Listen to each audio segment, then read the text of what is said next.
And నాకు ఈ షోలో ఇంకోటి అర్థమైంది ఏంటంటే మనం వేరే భాషల్లో వేరేగా కూడా ఉంటాం. ఇప్పుడు నేను తెలుగులో మాట్లాడితే ఒక విధంగా మాట్లాడతా, చాలా ఫాస్ట్ మాట్లాడతాను,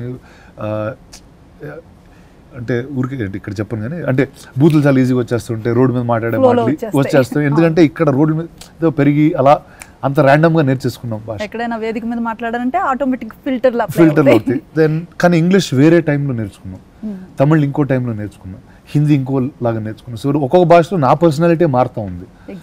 సో ఖచ్చితంగా ఇప్పుడు నేను కొన్ని షోస్లో చూసాను, ఇప్పుడు తెలుగు రాని కొంతమంది పీపుల్ ఉంటారు, సెలబ్రిటీస్ ఉంటారు, వాళ్ళు తెలుగులో మాట్లాడడానికి ఏదో ఒక ఇబ్బందికరంగా ఒక మాట్లాడి దాన్ని ఏదో మెంటల్గా వాళ్ళు ఇంగ్లీష్లో మాట్లాడి తెలుగులో చెప్పి అదేదో సరిగ్గా రా ఏదో అంటే ట్రై చేస్తున్నట్టు ఉంటుంది కానీ ఏదో వాళ్ళ పర్సనాలిటీ కానీ దాంతో అర్థం కాదు.